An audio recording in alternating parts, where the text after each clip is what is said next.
আমাদেরকে আলটিমেটাম দেওয়া হয়েছে, সন্ধ্যা 6টার মধ্যে যদি আমরা উঠে না যাই সৈয়দ আশরাফ সাহেব কি করবেন পরিষ্কার ঘোষণা করতেছি।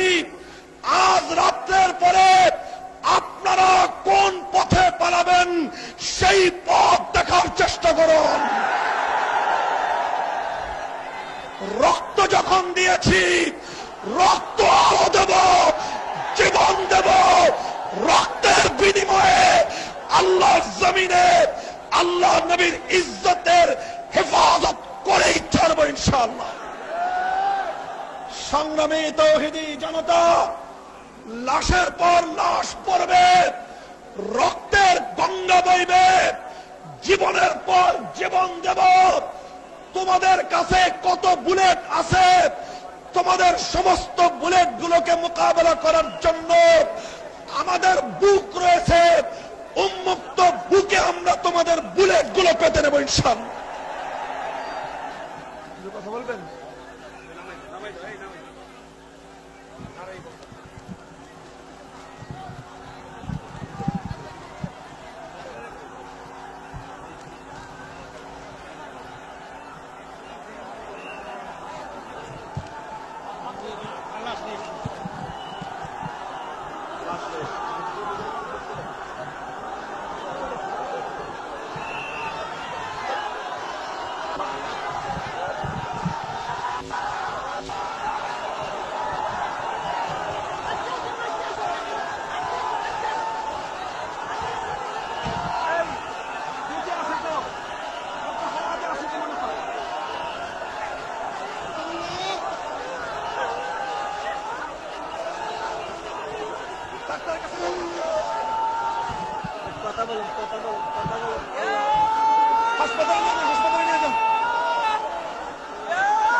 হাসপাতালে নিয়ে যান।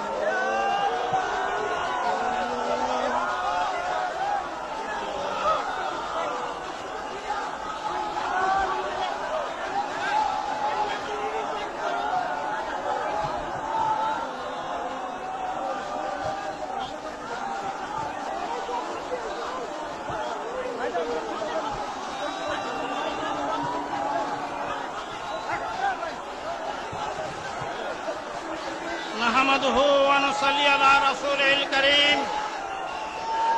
সম্মানিত তাওহীদি জনতা, আপনার বসুন, আরে আপনার বসুন, বসুন, বসুন, আপনার বসুন, আরে বসুন,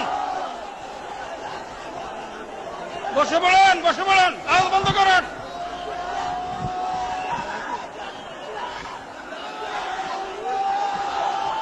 নাহমাদুহু ওয়া নুসাল্লি আলা রাসূলিল কারীম। সম্মানিত তাওহীদি জনতা, সম্মানিত তাওহীদি জনতা, হেফাজতে ইসলামের আমির শাহ আহমদ শফী তার আদেশ আশা বলতে চাই, ক্ষমতার অপব্যবহার করবেন না। শাহ আহমদ শফী সভা আসার আগ পর্যন্ত আপনার শান্তভাবে বসুন, আপনার শান্তভাবে বসুন। আমাদের আমির আসার আগ পর্যন্ত আপনার শান্তভাবে বসুন, শান্তভাবে বসুন। আমাদের আমির আসার আগ পর্যন্ত শান্তিভাবে বসুন, হট্টগোল করবেন না, বসুন, বসে বলুন, বসে বলুন, বসে বলুন। মুআজ্জাজ হাজিরিন, আমাদের ইতিহাস হলো শাহাদাতের ইতিহাস, ইসলামের ইতিহাস, শাহাদাতের ইতিহাস।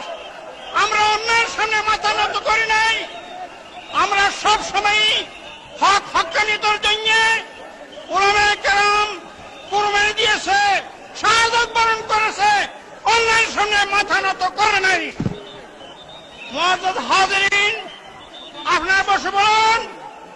আমাদের সম্মানিত আমির, আমাদের সম্মানিত আমিরের পক্ষ থেকে ঘোষণা আসার আগ পর্যন্ত আপনারা জায়গা থেকে সরবেন না।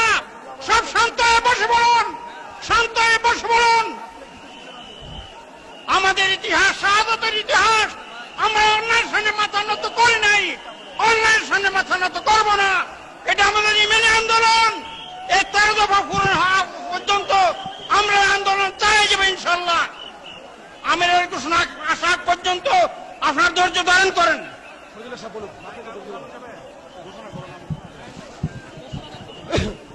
সংগ্রামী সাথী ও বন্ধুগণ, আমাদের মাঝে এসে উপস্থিত হয়েছেন আজকের এই বিশাল অবরোধ জনসমুদ্রের অন্যতম আকর্ষণ, বিপ্লবী লড়াকু কণ্ঠ, হেফাজত ইসলামের সংগ্রামী যুগ্ম মহাসচিব মুফতি মোহাম্মদ ফাইজুল্লাহ। মুফতি মোহাম্মদ ফাইজুল্লাহ।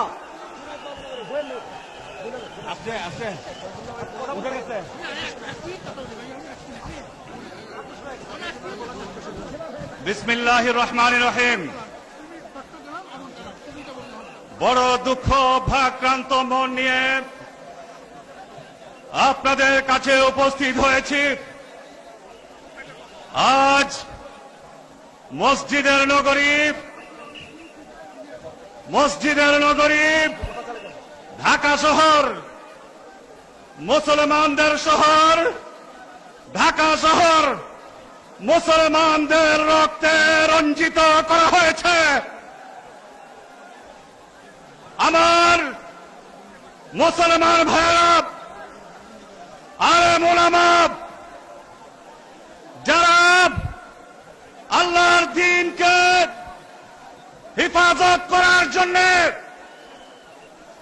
আল্লাহর নামকে বুলন্দ করবার জন্য রাজপথে নেমে এসেছেন, তাদেরকে পাখির মতো গুলি করে হত্যা করা হচ্ছে। আমরা জানি না কত মানুষের, কত আলেম ওলামার প্রধানমন্ত্রী এবং সরকারের রক্ত, আরো কত আলেম ওলামার রক্ত নিলে তাদের রক্ত পিপাসা মিটবে তা আমরা জানি না। কিন্তু আমরা বলতে চাই, যদি বঙ্গোপসাগরের মতো, বঙ্গোপসাগরের পরিমাণ রক্তের প্রয়োজন বর্তমান সরকারের হয়ে থাকে, বাংলাদেশের মুসলমানরা ততটুকু বঙ্গোপসাগরের চেয়ে বেশি রক্ত দিতে প্রস্তুত রয়েছে। আমার ভাইরা, আমরা কি অপরাধ করেছি? এই আলেম ওলামারা কি অপরাধ করেছেন? কেন তাদের উপরে নির্বিচারে গুলি চালানো হচ্ছে? কেন আলেম ওলামাদেরকে জবে করা হচ্ছে? আমরা জানি না। আল্লাহ, তুমি জানো, তোমার দ্বীনের জন্য আজকে এখানে প্রায় 50 লক্ষ মানুষ একত্রিত হয়েছি। আমরা সব মানুষ তোমার জন্য রক্ত দিতে প্রস্তুত রয়েছে।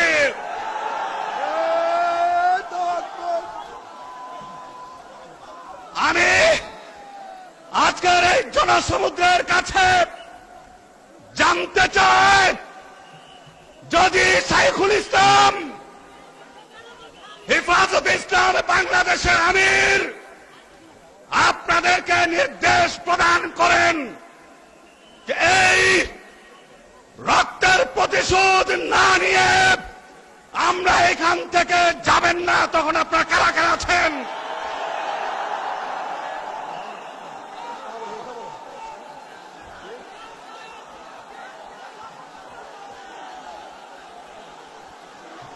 আমাদের ইতিহাস, আমাদের ইতিহাস শাহাদাতের ইতিহাস, আমাদের ইতিহাস রক্ত দেওয়ার ইতিহাস। আমরা যুগে যুগে, আমরা যুগে যুগে রক্ত দিয়েছি।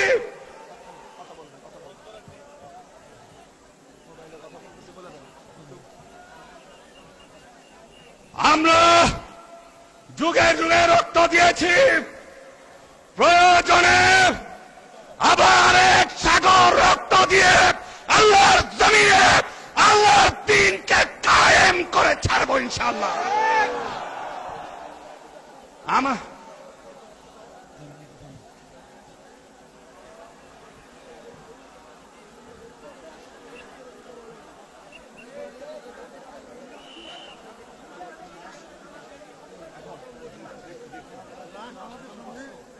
সামনে লাশ আনছে, একটু আগে এখানে আনছে লাশ, জবাই করা লাশ, ওইখানে আগে যেখানে চোখ